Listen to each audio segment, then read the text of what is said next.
हमें कभी किसी से मांगना नहीं, अगर मांगना है तो सिर्फ भगवान से। विश्वास पहली बात। आस परिहरी, दूसरों से कोई आशा नहीं रखे। किससे क्या चाहोगे? ये क्या दे सकते हैं संसारी लोग?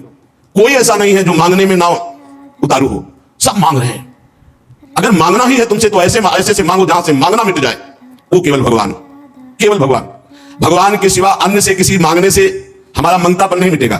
पीछे एक दिन चर्चा में आया था कि यदि जांचना ही है तो जानकी नाथ से जांचो, जिससे जांचने के बाद जाचकता जल जाए, मांगना मिट जाए। पहला, विश्वास करो तुम्हारे ऊपर भगवान की विशेष कृपा है। दूसरा, हमें कभी किसी से मांगना नहीं, अगर मांगना है तो सिर्फ भगवान से। तीसरा, निरंतर हमें नाम जप करना है। ये बहुत बड़ी बात तीन है। भगवान पर दृढ़ विश्वास, अन्य किसी का आशा भरोसा नहीं, और निरंतर नाम जप। तो कह रहे बिनु श्रम तरई भवनाथ सो समराम है। अन्य कोई साधन का श्रम नहीं, उसे निश्चित भगवत प्राप्ति हो जाएगी। भगवान पर विश्वास रखकर नित्य स्मरण करने का हमें प्रयत्न करना है, प्रयत्न करना है। जितनी हमें सामर्थ्य दी है उतना हमें करना है। आगे की बात भगवान संभाल लेंगे, पक्का समझ लो। घंटों आप संसार की वार्ता कर सकते हो, घंटों घंटों आप संसार के दृश्य देख सकते हो। जैसे 3 घंटे 2.5 घंटे की फिल्म है, आपका बिल्कुल मन नहीं भागेगा। लेकिन 2.5 घंटे बैठकर माला जपो, फिर देख लो क्या दुर्दशा करता है मन, परेशान कर देगा आपको। बस यही, क्योंकि जब 3 घंटे फिल्म देखता है तो सब कुछ कवर कर रहा है प्रपंच, अनजाने में सीसीटीवी की तरह।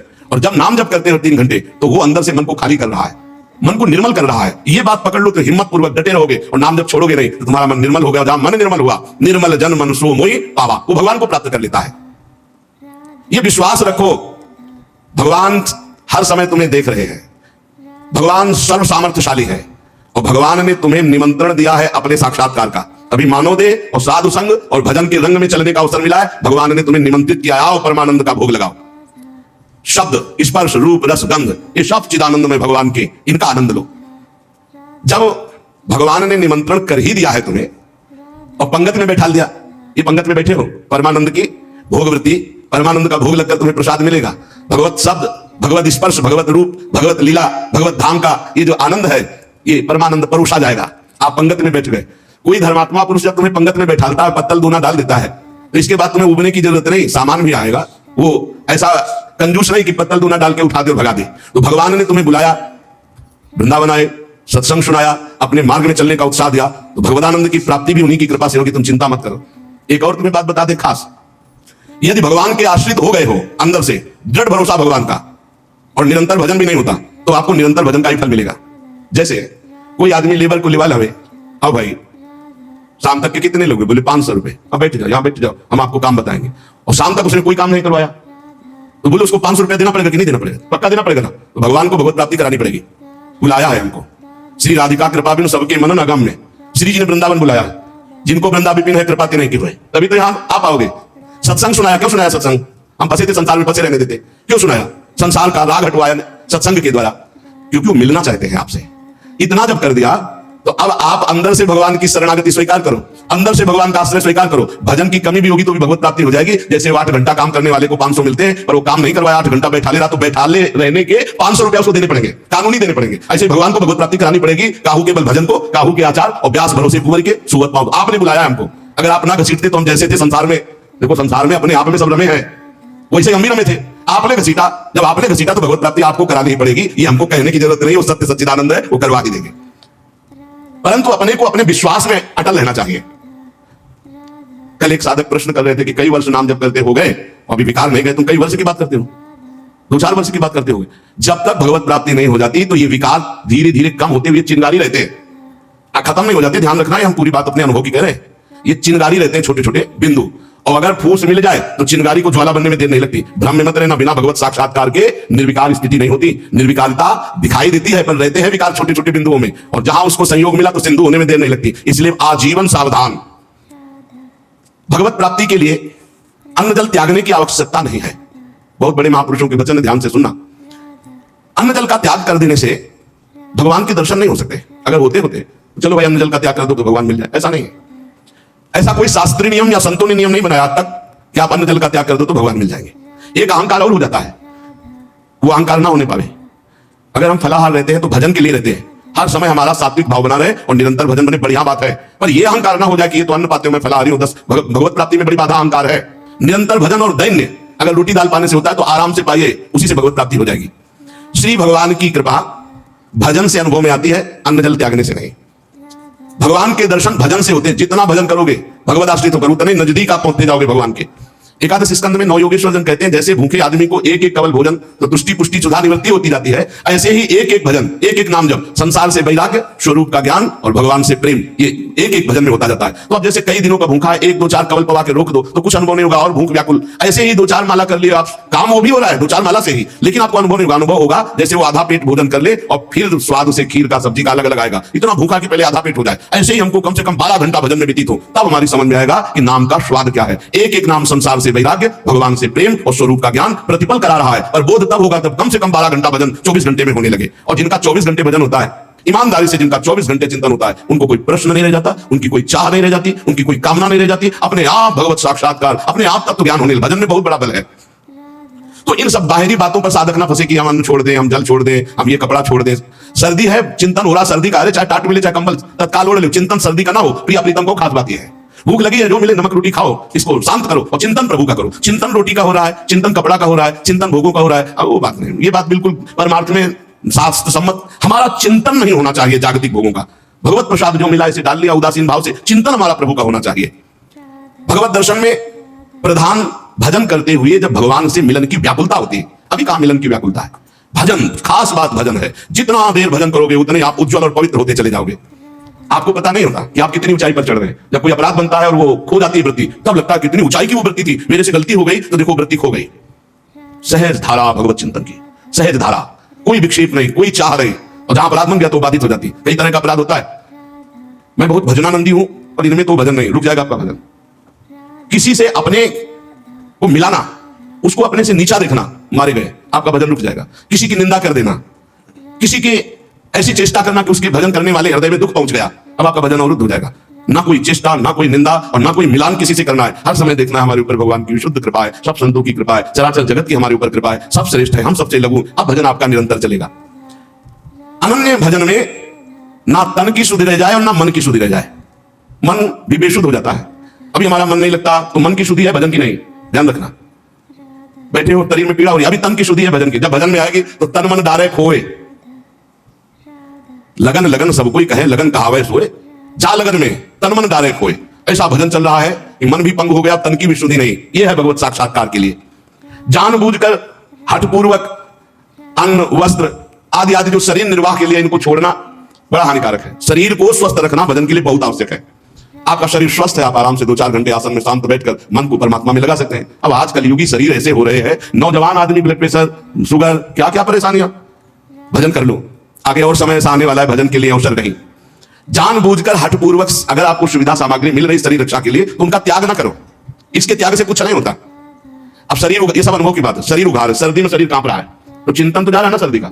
अरे जैसा भी टाट पट्टी कंबल जो भी मिले शरीर में डाल लो, अब चिंतन प्रिया प्रीतम करो। ये खास बात है, ये बहुत समय के बाद समझ में आती नहीं तो अहंकार बना रहता है। स्वेटर कंबल के त्यागी हो, चिंतन सर्दी का हो रहा है, प्रिया प्रीतम का चिंतन करना है, परमात्मा का चिंतन कर। खास बात है, चिंतन नहीं छूटना चाहिए तो तुम्हारा त्याग सार्थक, और अगर चिंतन छूट गया तो त्याग, और चिंतन ही बदल जाता है। प्रभु का चिंतन न रहकर शरीर का चिंतन होने लगता है। इसीलिए प्रेमी जनों को आप देखिए, वो वैराग्य प्रधान नहीं अनुराग प्रधान होते, इसलिए उनको पहचानना बड़ा कठिन। अखंड चिंतन निरंतर चले और जैसी स्थिति में शरीर को प्रभु रख रहे वैसी स्थिति, शरीर से राग खत्म।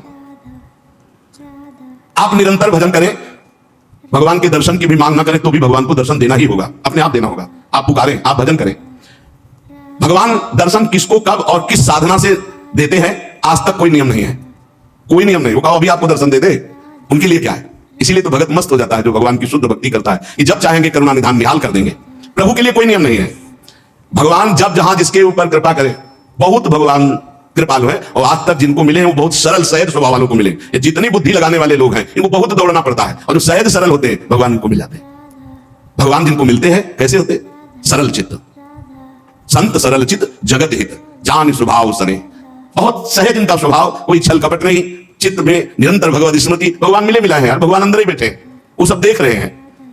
जब भगवान से चित्त जुड़ जाता है, निरंतर भगवत स्मृति होती है, तो भगवान बिना प्रार्थना के आके दर्शन दे जाते हैं। अर्थात उनके दिमाग में, उनके नेत्र में, उनके हृदय में श्री भगवान ही बसे रहते हैं। अपरिमित दयालु भगवान है, अपरिमित दयालु। उनका स्मरण करते हुए निश्चिंत हो जाओ। न दर्शन की चिंता करो, न कल्याण की चिंता करो। वर्तमान में उनका स्मरण न छूटे, ये बात पकड़ लो। कोई चिंता मत करो, सब ठीक हो जाएगा। वर्तमान में भजन न छूटे।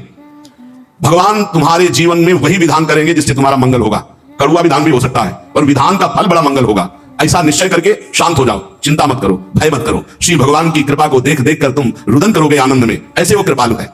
चित्त में विषाद आ जाना, चिंता आ जाना, भय आ जाना, पाप कर्म का फल है। ध्यान करना, तुम्हारा चित्त विषाद युक्त हो रहा है, भयभीत हो रहे हो, चिंता है, तो कोई पाप कर्म आपने किया है वर्तमान में। भजन करने वाले को भूतकाल का पाप कर्म चिंता शोक भय नहीं दे सकता, पक्का विश्वास रखना। वर्तमान का पाप चिंता शोक भय देता है। इसलिए भगवान के चिंतन का ऐसा तारतम्य बनाओ कि कोई पाप संकल्प ही न बने, कोई पाप कर्म ही न हो, कोई वासना ही न हो। महापापाचारी, पापाचरण करने वाला बोले नहीं, महापापाचरण करने वाला और निरवधि, कोई सीमा नहीं है कि कितना पाप कर, पाप में ही रहता है। असीम पाप करने वाला, निरवधि असीम पाप करने वाला। महादुर्मति सते, सैकड़ों प्रकार की दुर्मति है, दुर्मति कुमति, जो नाना प्रकार के असत आचरण कराती है, ये सबके अंदर रहती है दुर्मति। किसी को भजन सत्संग के प्रभाव से बहुत कम मात्रा में असर में आती है, और जिनको सत्संग नहीं मिला, भजन नहीं हो रहा, तो दुर्मति का ही राज्य रहता है, वो समझ नहीं पाते। सुमति तो किसी किसी के हृदय में जागृत होती है। महापापाचारी है और सैकड़ों प्रकार की दुर्मति के द्वारा असत कार्य करने वाला है। और महाकाम क्रोधाद्यति परवसे दंभ वपुसी, गजब कर दिया। कामी नहीं, महाकामी है, क्रोधी है, इंद्रियों के परवश है और दंभ धारण करता है भक्ति का, नाटक करता है भक्ति का। ना सत्संग, सत्संग से भी मतलब नहीं रखता, सत्संग में भी नहीं जाता। महाधर्म विमुखे, धर्म से भी विमुख हो गया है। पर कहीं उसको यह बात समझ में आ जाए कि अब मेरा कल्याण तो सिर्फ भगवान के धाम में ही आश्रय लेने से होगा, और वृंदावन धाम का आश्रय आवास स्वीकार कर ले और अनन्य हो जाए वृंदावन का, तो ऐसे का भी परम पद पर आरूढ़ होना निश्चित है, निश्चित। ये बड़ी गजब की बात है। साधनहीन, पापाचारी, सैकड़ों प्रकार की दुर्मति वाला, महाकामी, क्रोधी, दंभी, पाखंडी है, सब दोष हैं।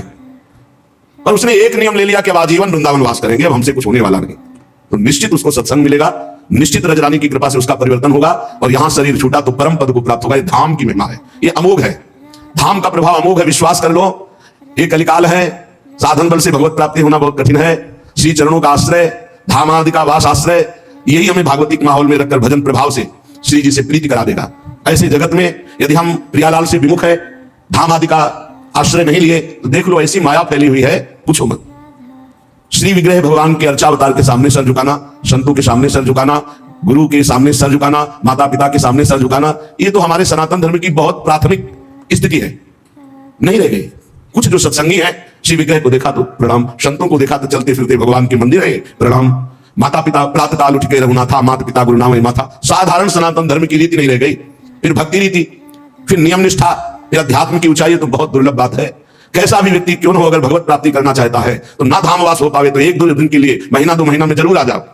इससे आपकी आध्यात्मिक पावन शक्ति बढ़ेगी, आपका उत्साह बढ़ेगा, आपको भगवत प्राप्ति की लालसा मिलेगी। श्रीपाद कह रहे अत्यंतोद्धत गणो या सर्वदा असत्पथे वे कस्मिन् निमिषे बिना स्मृत महानंदाभिराधा प्रियः सद्धर्मै सदुपासनैर्विरहितस् त्यक्तोऽखिलै सद्गुणैर् हा हा सोऽहमनल्पमो उपयाम्येकं तु वृंदावनम। हा हा, ऐसे का कैसे कल्याण हो सकता है? अत्यंत उद्धत धावत इंद्रिय गणों, बड़ी उद्धत होकर प्रचंड बलवान इंद्रियां और मन ये भोगों में भाग रहे हैं। सब कोई देख लो, बहुत धोखेबाज है, दोस्ती का वादा करके दुश्मनी का काम करते हैं। पहले हमें सिखाते हैं कि देखो इसमें बड़ा सुख है, अगर ये वस्तु, ये व्यक्ति, ये स्थान, इसका सहयोग प्राप्त कर लो, इसे भोग लो, तुम सुखी हो जाओगे। जीवात्मा इनकी सलाह में आ गया है, इसलिए बंधन को प्राप्त हो गया। नहीं तो निर्मल है, इसमें कोई विकार नहीं है, चैतन्य घर है, ये तेजो स्वरूप, इसको कोई बांध नहीं सकता। पर सुख के लोभ से बंध गया। हमारा बंधन क्या है? सुख लेने की लालसा, सुख भोगने की चाह से इन उद्धत बलवान इंद्रिय और मन ने हमको अपना गुलाम बना लिया। चाहे जितने विद्वान हो, चाहे जितने पढ़े लिखे हो, चाहे जितना सत्संग सुनो, चाहे जितना प्रवचन कर लो, अगर भजन नहीं है, खास बात समझ लेना, तो ये इंद्रिया मन बहुत प्यार से फंसाते हैं। हमें उस समय विवेक से काम लेना चाहिए कि ये भोग तो सारा जगत भोगता है, ऐ मन, ऐ इंद्रिय, अब नहीं, अब तो हम प्रभु के चरणों की प्राप्ति के लिए चल पड़े। अब असत क्रिया नहीं, पर उस समय विवेक काम नहीं करता, बुद्धि ये सलाह देने लगती, चलो कुछ 5 मिनट की तो बात, फिर भजन कर लेना, यमुना स्नान कर लेना, अमुक पाठ कर लेंगे, आप नष्ट। ऐसे साधकों को भ्रष्ट करते हैं, संसारियों को तो जो गिरे हुए हैं उनको क्या गिरना, लेकिन जो अच्छे हैं, चलना चाहते हैं, उनको भी अत्यंतोद्धत धावत इंद्रिय गणों या सर्वदा असत पथे। ये इंद्रियां, ये मन ऐसा मिठास पैदा करते हैं कि जीवात्मा स्वीकृति दे देता है, चलो। अब वो बेचारा इंद्रिय और मन के उसमें फंसा हुआ दुर्गति को प्राप्त होता है, नरक आदि भोगना, जेल भोगना, ना कुछ तो अंदर जलन पैदा हो गई, अशांति, चिंता, शोक, भय। पक्का समझ लेना, जब तक ये इंद्रियां और मन सुख का प्रलोभन देकर तुमसे दस्तखत कराती रहेगी, स्वीकृति करते रहोगे, तब तक ये बंधन मिटने वाला नहीं। श्रीपाद कह रहे हा हा शोह मनल्पमोहा, अर्थात बहुत बड़ा मोह हमारे अंदर है, छोटा नहीं है। क्या हम इंद्रिय और मन की सलाह में आ जाते हैं? हम सब बड़ी सलाह बुद्धि देती है फंसने की, निकलने की सलाह नहीं देती। बहुत बार हो चुका, आपकी बार नहीं, अब नहीं, ऐसा नहीं, बार बार। इसे तृष्णा कहते हैं। भोगे हुए भोग को पुनः भोगने की इच्छा का नाम तृष्णा है। ये तृष्णा पापिनी बार बार पाप कराती है। एकस्मिन निमिषे भी ना स्मृत महानंदाब्दि राधा प्रिया, राधा प्रिय राधा वल्लभ लाल का एक पलक झपकने के लिए भी एकाग्र होकर स्मरण के लिए राजी नहीं है। ध्यान देना, सोचो कि स्वाभाविक ये भजन करेंगे तो इनके बस की बात नहीं, इंद्रिय और मन की, ये स्वाभाविक विषयों में तुम्हें फंसाएंगे। एक निमिष कहते हैं पलक झपकने को। एकस्मिन निमिषे भी ना स्मृत महा आनंद राधा प्रिया, महा आनंद प्रदान करने वाले राधा रमण जो राधा वल्लभ लाल राधा बाके बिहारी का एक पलक झपकने के समय को भी ये प्यार से स्मरण करने के लिए राजी नहीं है। इनको जबरदस्ती भजन कराना पड़ेगा। ये कहते मेरा भजन में मन नहीं, कोई सिद्ध हो गया क्या तुम्हारा भजन में मन लगेगा? साधक को जबरदस्ती भजन कराना है। इस जबान से राधा राधा वल्लभ श्री हरिवंश, राधा वल्लभ श्री हरिवंश, तो हृदय में भी प्रकाश ज्ञान का और बाहर सुख वैभव भी मिलेगा। ई परलोक सकल सुख पावत, मेरी सो भैया कृष्ण गुण संचु, सद्धर्मई सदुपासनई विरहितस् त्यक्तोखिलै सद्गुणै। सद्धर्म का त्याग, सद उपासना का त्याग, अखिल सद्गुणों से युक्त जो महात्मा जन है उनका संग त्याग, ये महामुग्ध होकर के भोगों में लगा हुआ इंद्रिय मन एक निमिष के लिए भी राधा वल्लभ लाल के चरणों का चिंतन नहीं करता। हा हा हाय हाय क्या होगा मेरे जीवन का, उपयाम्येकम तु वृंदावनम।